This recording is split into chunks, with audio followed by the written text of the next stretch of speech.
My parents told me in front of everyone that I'd never be as good as my sister. She got everything handed to her, cars, vacations, endless praise, while I worked 2 jobs just to buy my own clothes. But everything changed the day I finally walked away. In my family, there were 2 daughters, but only one they truly saw. My sister Olivia could skip curfew, blow through dad's credit card, or fail every class, and somehow she was still their pride and joy. Me? I could do everything right, work myself to exhaustion, and it wouldn't matter. To them, I was just the shadow that made her shine brighter. It didn't matter what I did. If I aced a test, they said, "Looks like watching Olivia study is finally paying off." If I saved my own money to buy something, they'd smile and say, "Maybe Olivia inspired you to be more responsible." But if I ever made one mistake, a late homework, a missed chore, I was the failure, the burden, the girl who would never measure up. Family gatherings were the worst. Relatives lined up to ask Olivia about her college plans, her sports, her future. When they turned to me, it was just a casual, "So, what are you doing these days?" And if I stayed quiet, I was antisocial. If I spoke, I was jealous. There was no winning. And Olivia loved it. She'd sit there smiling like she earned her pedestal, whispering digs just loud enough for me to hear. Maybe if you weren't so bitter, they'd like you more. Maybe if you tried harder, you wouldn't always be second place. And as much as I hated it, a part of me believed her. Because in that house, the rules were never the same for both of us. If Olivia forgot chores, I got grounded. If she borrowed money and didn't pay it back, I got the lecture on responsibility. If mom or dad had a bad day, somehow it was my fault, never hers. But that night when my parents said, in front of everyone, that I'd never be as good as Olivia, something shifted inside me. I didn't cry. I didn't argue.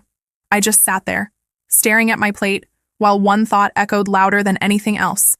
Maybe they're right, but maybe I don't care anymore. Because if the only way to matter in that family was to be more like Olivia, then maybe it was time to stop trying to matter to them at all. I didn't plan on leaving that night. I wasn't some rebellious kid storming out to make a point. I'd learned a long time ago that nothing I did ever changed how they saw me. But when I walked into the living room and saw my sister sprawled on the couch, laughing with her friends, while my parents gushed over how responsible she was, something inside me cracked. Just 24 hours earlier, she'd borrowed mom's car, stayed out all night, and somehow I was the one grounded because I must have known where she was. And now, she was the hero again, the mature one, the daughter they bragged about. My parents looked at her like she could do no wrong, and at me like I was some stranger freeloading off their air. Then came the final straw. Mom tossed me a pile of laundry, her laundry, and told me to be useful for once. Dad added, without looking up from his phone, "Maybe if you helped around here more, you wouldn't feel so left out all the time." My sister smirked and said, "Don't worry, she's used to cleaning up after me." They all laughed. Something inside me went quiet. Not angry, not even sad, just quiet. I realized in that moment they weren't ever going to change. No matter how hard I worked, no matter how much I tried, I was never going to be more than the punching bag, the afterthought, the other daughter. I walked upstairs, shut my door, and for the first time in my life, I didn't cry. I pulled out the envelope I'd been hiding, the one with the money I'd been saving for months from my shifts at the diner. It wasn't much, but it was enough to get me out of there. A bus ticket, a security deposit on a tiny apartment, enough to start over. I packed a single bag. No goodbyes, no explanations. I didn't even leave a note because I knew they wouldn't care. Not really. They'd probably just roll their eyes and tell each other I'd come crawling back when reality hit. But as I zipped up that bag and looked around the room I'd spent my whole life in, I felt something I'd never felt in that house before. Freedom. Terrifying. Uncertain freedom, but freedom all the same. I wasn't leaving because I hated them. I was leaving because I finally understood something they never would. I wasn't worthless. Not anymore. The bus ride out of town didn't feel real. My hands shook as I clutched my one duffel bag, my savings envelope buried deep inside, like it held my entire life, because it kind of did. I stared out the window at the fading streetlights, half expecting to see my parents' car pulling up, demanding I come home. But no one came. No one even noticed I was gone. By the time I got to the city, the adrenaline had worn off, and the fear started to creep in. I didn't know a soul. I didn't have a plan, just a list of cheap apartments I'd circled online and enough money to cover a deposit and maybe a month of rent, if I skipped eating anything more expensive than instant noodles. The first place I found wasn't much. A one-room studio with a leaky sink, a flickering hallway light, and paper-thin walls. The landlord barely looked at me when I handed him cash, just shoved the key across the counter. "No refunds," he muttered. It wasn't home, but at least it was mine. I dropped my bag on the floor, sat cross-legged on the bare mattress, and let it all hit me. For the first time in my life, I was completely alone. No one telling me I was a disappointment, no one telling me I'd never be enough, but also no one telling me anything. If I failed now, there was no one to blame. no one to bail me out. The next morning, I woke up before dawn, my stomach growling, and forced myself to get moving. I picked up extra shifts at the diner, taking every terrible table and double shift they'd give me. I walked to work because bus fare felt like a luxury. Every spare dollar went into a jar marked future, my only reminder that I wasn't just surviving, I was building something. But even as I pushed myself harder than ever, the doubts crept in at night. Lying on that thin mattress, listening to the neighbors argue through the walls, I'd wonder, what if my parents were right? What if I really am nothing without them? Still, every morning, I got up. Every night, I reminded myself that being broke and exhausted in my own place was still better than feeling worthless in theirs. For the first time in my life, my future, good or bad, felt like it actually belonged to me, and I wasn't about to let that slip away, no matter how hard it got. By the third week, the exhaustion was starting to crush me. Every morning I woke before the sun, worked double shifts at the diner, and came home with my feet aching so badly I could barely stand. I was surviving, just barely, but that wasn't why I left. I hadn't run away to scrub tables and collapse on a mattress every night. One evening, after another grueling shift, I passed by a community center on my walk home. A faded flyer was taped to the window. Night classes, scholarships available, registration open. I stopped. I read it again. I hadn't thought about school since leaving. Not seriously. My parents always said college was for Olivia, not me. She's the smart one. You're more practical, they'd say. But I wasn't going to work the diner forever. I couldn't. The next day, I scraped together the courage to walk inside. The woman at the front desk looked surprised to see me. "You here to sign up?" she asked. I hesitated. "I don't have money for tuition." She slid a pamphlet toward me. "Scholarships? If you want it bad enough, we'll help you find a way." For the first time in weeks, I felt something that wasn't fear or exhaustion. I felt hope. Real, buzzing, this could change everything hope. That night, I pulled out my jar of tips and crumpled bills. It wasn't much, but it was enough to cover the registration fee. I filled out the forms by candlelight because my apartment's power flickered out halfway through, and I wasn't about to stop. The program wasn't easy. It meant finishing my diner shifts, then dragging myself to class, running on little more than black coffee and sheer stubbornness. Some nights I thought about quitting. My body screaming, my mind fried. But every time I thought about my parents' voices, telling me I'd never be more than a shadow to Olivia, I pushed harder. One night after class, I stayed behind to talk to the instructor. I expected a quick dismissal, but instead, he looked over my work and said, "You're good, better than you think. If you stick with this, you can go far." No one had ever told me that before. Not a parent, not a teacher, no one. For the first time in my life, I felt like maybe, just maybe, I wasn't the worthless one after all. The classes were brutal, but for the first time in my life, I didn't care how hard something was. Every hour I spent in that classroom felt like proof that I was building a life no one, not even my parents, could take from me. But there was one thing I didn't expect. Meeting someone who actually believed in me before I even believed in myself. It started on a Tuesday night, after everyone else had packed up. I was sitting in the hallway, hunched over my notes, trying to memorize a formula for the upcoming exam. My hands were shaking from exhaustion, 2 back-to-back shifts at the diner, and then class left me running on fumes. I didn't even notice someone standing there until a voice broke the silence. "You always stay late like this?" I looked up. It was Elena, a woman in her 20s who always sat 2 rows ahead of me. I'd barely spoken to her before. She dropped her bag beside me and sat down. "Why do you push yourself so hard?" she asked. I almost laughed, because if I don't, I'll end up stuck at the diner forever, and I can't go back home. Ever. She tilted her head. "What's wrong with home?" I hesitated, but for some reason I told her everything. About Olivia, my parents, how they made me feel invisible, worthless, like no matter what I did, I'd never measure up. I expected her to look at me with pity, or worse, judgment. Instead, she just nodded slowly and said, "Then prove them wrong. Don't just scrape by. Excel. Let them see the person they underestimated." That night, Elena became more than just a classmate. She became my first real ally. She offered to study with me, share her notes, even introduced me to someone she knew who could help me find better work than the diner once classes were done. "You're smart," she said, as if it were the most obvious thing in the world. "You just need someone to remind you." No one had ever said that to me before. Not once. Not even my own family. For the first time, I felt like maybe all those nights I cried in my childhood bedroom, wondering if I'd ever be more than Olivia's shadow, weren't going to define me anymore. Maybe I was finally running towards something. The weeks blurred together into a haze of exhaustion and stubborn grit. I'd wake before dawn, grind through endless hours at the diner, then drag myself to class until late at night. The only thing keeping me from collapsing was the reminder Elena had drilled into my head: prove them wrong. One night after class, our instructor announced a scholarship opportunity, a full ride for the next semester, given to the top student in the program. My heart sank immediately. I wasn't the top student. I was barely holding it together, running on coffee and 4 hours of sleep. But Elena nudged me in the ribs and whispered, "This is yours. Stop doubting."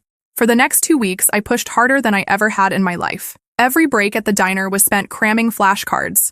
Every walk to class, I recited notes aloud like prayers.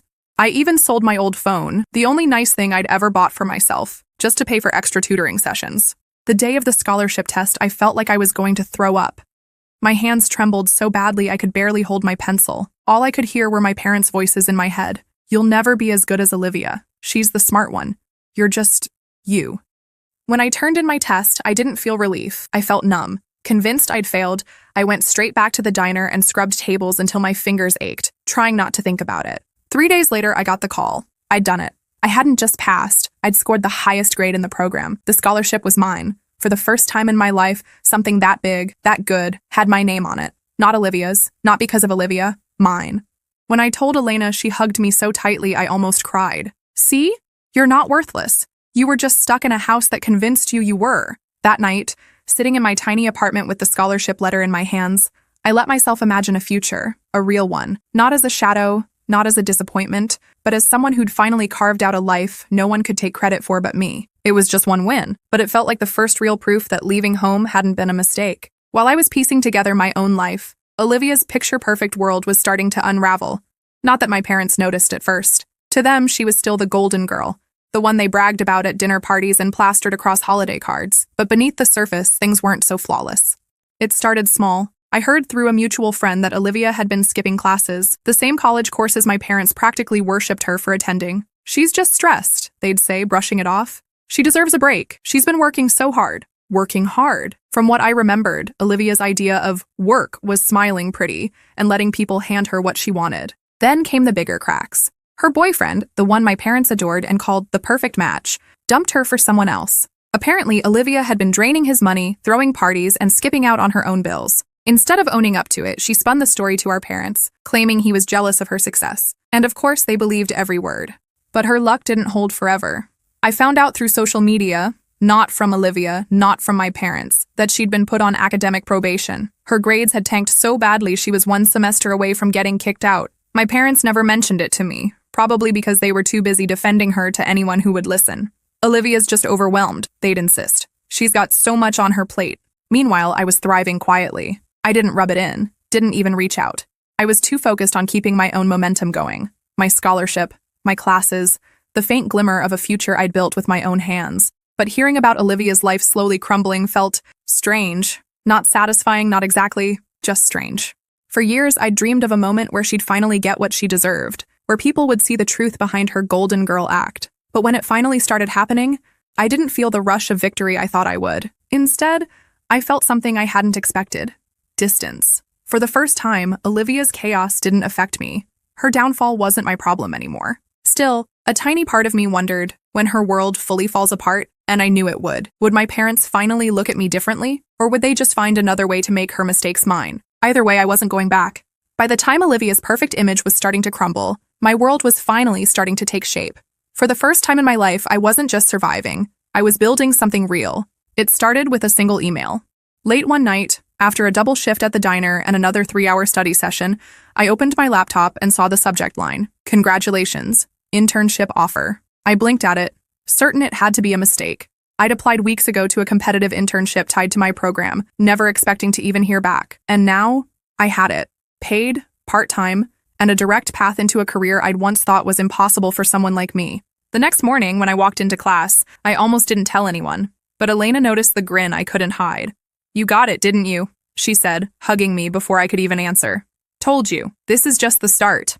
The internship changed everything. I still worked the diner to cover bills, but now, during the day, I was actually doing something I cared about. For the first time, my work didn't just feel like survival, it felt like progress. My supervisor, a no-nonsense woman named Carla, saw how hard I was willing to push myself. "People who claw their way up like you," she said one day, almost offhandedly, "they're the ones who make it." Every compliment felt surreal. I wasn't used to being seen, let alone praised. Back home, any success I had was either dismissed or handed over to Olivia as something she must have inspired. But here, no one even knew who Olivia was. My achievements belonged to me. That night, I came home to my little apartment, still tiny, still with flickering lights and paper-thin walls, and looked around. It was far from perfect, but it didn't feel temporary anymore. This wasn't just a place I ran to. It was the first stepping stone toward the life I actually wanted. For so long, I thought escaping my family would mean living with a permanent hole, like I'd always be incomplete without their approval. But now, with each day, each class, each hour at that internship, I felt like I was finally becoming someone new, someone who didn't need their validation. And deep down, I knew, if Olivia could see me now, thriving without a single ounce of their help, it would drive her insane. But for once, that didn't matter. This wasn't about her anymore. While my life was finally starting to rise, Olivia's world was falling apart faster than anyone could spin it into another "she's just stressed" excuse. The stories started trickling to me through friends and social media, not from my parents, of course. They were too busy pretending everything was fine, clinging to the image of their perfect daughter. First came the probation. Olivia's grades had plummeted so badly, the college sent her a formal warning. One more failed class and she'd be expelled. My parents brushed it off as unfair professors and told everyone she was taking fewer classes by choice. The truth? She wasn't going to class at all. Then came the eviction. The off-campus apartment my parents were paying for? Gone. Not because they couldn't afford it. They were still bankrolling her every whim. But because Olivia had been throwing parties so often that the neighbors petitioned the landlord to kick her out, my parents smoothed it over, found her another place, and told everyone she needed a change of scenery. But the worst hit came when her boyfriend, the one they called the man who will make our daughter's life perfect, broke up with her publicly. And not just a breakup. He posted screenshots of texts, showing Olivia bragging about draining his accounts, mocking him behind his back, and calling him the backup plan in case her real options didn't work out. Overnight, her social circle vanished. The girl everyone once wanted to be seen with was suddenly toxic. For the first time, my parents couldn't spin the story anymore. People were talking, family friends whispered, relatives who used to fawn over Olivia were suddenly asking, what happened to her? Did my parents finally admit they'd put all their faith in the wrong daughter? Of course not. Instead, they doubled down, calling anyone who criticized Olivia jealous, and, predictably, finding a way to bring me into it. One of our cousins told me they'd overheard my mom saying, if she weren't so bitter, maybe her sister wouldn't be under so much stress. She's probably part of the reason Olivia's struggling. Even when Olivia's empire was crumbling, I was still the convenient scapegoat. But this time I didn't feel anger. I didn't feel hurt. I just felt done. Their chaos, their drama, their endless excuses, none of it had power over me anymore. And I had a feeling things were about to get a whole lot messier. Because when Olivia finally hit rock bottom, I knew exactly who my parents would come crawling to. The call came late on a Sunday night. I almost didn't answer. The number flashing on my screen was my parents, and for months I'd been letting those calls go to voicemail. Every time I did pick up, it was the same. Subtle digs about how hard it must be living on my own, passive-aggressive comments about how Olivia missed her sister, or awkward small talk that ended with nothing of substance. But this time, the voicemail they left sounded different. My mom's voice was strained, tight, like she was trying to sound calm and failing. We need to talk.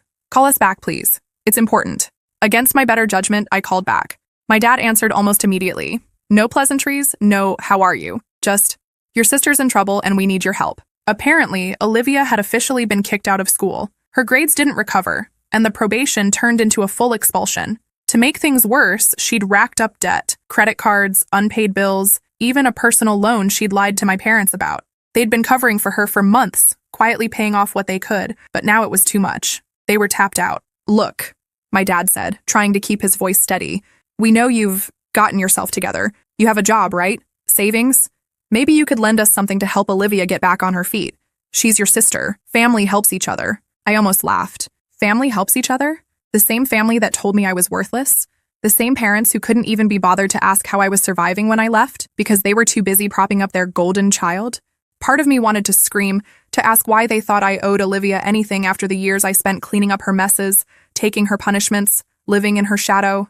Another part of me felt that old familiar ache, the little girl inside me who still craved their approval, who still wanted to hear, "We're proud of you. We're sorry." But they didn't call to apologize. They didn't call because they missed me. They called because, for the first time, Olivia couldn't bail herself out, and they needed the daughter they used to treat like nothing.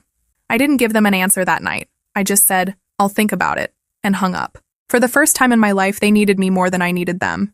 Walking up the driveway felt surreal. The same house I left months ago, the house where I was told I'd never be enough, now felt smaller, older, almost fragile. The perfect polished image my parents always projected was gone. The flower beds were overgrown, the paint on the shutters chipped. It wasn't the same shrine to Olivia it used to be. My dad opened the door before I even knocked. For the first time, he didn't look like the unshakable man I grew up with. He looked tired, defeated. Behind him, I saw my mom pacing, her phone in hand, barking at someone about overdue payments.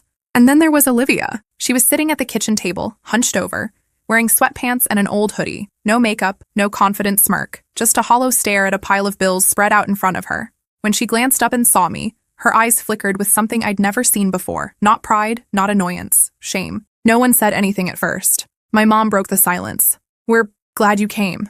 Her voice was softer than I'd ever heard it, like she was afraid I might turn and leave right then. I sat down at the table looking at the three of them, the people who used to treat me like I was invisible, and waited. Finally, my dad cleared his throat. "Olivia needs time to get back on her feet. We just need a loan, temporary. You're doing well now, right? You can help." I almost laughed, not because it was funny, but because of how absurd it felt. Here I was, the daughter they said would never measure up, the one they ignored, the one they practically pushed out the door, and now they were looking at me like I was the only person who could save them. For a moment, I just looked at Olivia, the sister who used to whisper, "Maybe if you weren't so bitter, they'd like you." The sister who coasted while I worked myself raw, who got praise for breathing while I got punished for existing. Now she couldn't even look me in the eye. I took a deep breath. "I didn't come here to write a check," I said finally. "I came to see if any of you even realize what you did to me. And if you don't, maybe it's time I told you." My mom froze. My dad shifted uncomfortably. Olivia's eyes widened. For the first time in my life, I wasn't the one sitting in silence while they spoke. Now it was their turn to listen. The silence in that kitchen was heavier than anything I'd felt when I lived there. My parents, the same ones who told me I'd never measure up, suddenly couldn't look me in the eye. Olivia stared down at the table like the bills in front of her might save her from hearing what was coming. For years, I swallowed everything. The comparisons, the lectures, the way I was blamed for things Olivia did, punished for mistakes I didn't make, and told over and over that I should be more like her. I left this house because I thought if I stayed, I'd disappear completely. And now here they were, asking me to fix the mess they created. "You want me to help?" I started, my voice steady but shaking underneath. "But you don't even see what you did to me, do you?" My mom shifted uncomfortably. We know things were hard, but..." "Hard?" I cut her off. "You told me to my face that I'd never be as good as her. You blamed me for everything she did wrong. You treated me like a problem you were stuck with while she got to do whatever she wanted." I looked at Olivia. "Do you even realize how easy you had it? How much I covered for you just so I wouldn't get yelled at?" Olivia opened her mouth, but no words came out. For once, she didn't have a clever comeback or a smug smile. She just stared at her hands. My dad spoke next, his voice low. "We didn't mean to make you feel that way. We just thought you were stronger." "Stronger?" I let out a bitter laugh. "No, you thought I was disposable. You thought you could tear me down, push me out, and I'd either crawl back or disappear. But I didn't. I left. And I made something for myself, without you, without your help, and definitely without your approval." I stood up. "I didn't come back to gloat. I came back because I needed to say this once to all of you. I'm not worthless. I never was. You just convinced me I was so Olivia could stay on her pedestal. But I'm done carrying this." No one said a word, not even Olivia. The silence was different now. Not heavy, but stunned, like they finally understood something they never wanted to face. I walked toward the door, pausing for one last glance back. "Figure things out yourselves." "I already have." And with that, I left the house, lighter than I'd ever felt walking out its door. The air felt different as I stepped out of that house. Lighter, sharper, like I'd been holding my breath for years and finally exhaled. Behind me, the walls that once made me feel so small were silent. No one ran after me, no apologies, no desperate pleas, just silence. I didn't need them to chase me. For the first time in my life, I wasn't leaving to prove a point or to make them see my worth. I was leaving because I finally understood it myself. The walk back to the bus station felt surreal. I passed by the same streets I used to bike as a kid, the same corner store where Olivia and I used to beg for candy, the same cracked sidewalks where I used to wonder why I was never good enough. Except now, none of it felt heavy. It felt distant, like it belonged to someone else's story. When I reached my apartment that night, I didn't collapse in exhaustion like I used to. I didn't cry or shake or wonder if I made the right decision. Instead, I lit the one candle I had sitting on my counter, sat at the tiny table, and opened my notebook, the one I kept filled with ideas, goals, reminders of why I left in the first place. I wrote down 3 words at the top of the page. I'm not worthless. It wasn't a declaration for them. It wasn't something I needed my parents to hear, or Olivia to see. It was for me. A line in ink to remind myself of what I'd fought for, what I'd built, and what I'd never let anyone take away again. The phone buzzed once that night. My parents, again. This time I didn't even look at the message. I silenced the phone, closed the notebook, and for the first time in years, I let myself smile. A real, unforced smile. I wasn't the forgotten daughter anymore. I wasn't second best. I wasn't anyone's shadow. I was free, and the life I was building, it was finally mine. And as for the people who once told me I'd never be as good as Olivia, they can watch from a distance, because I'm just getting started.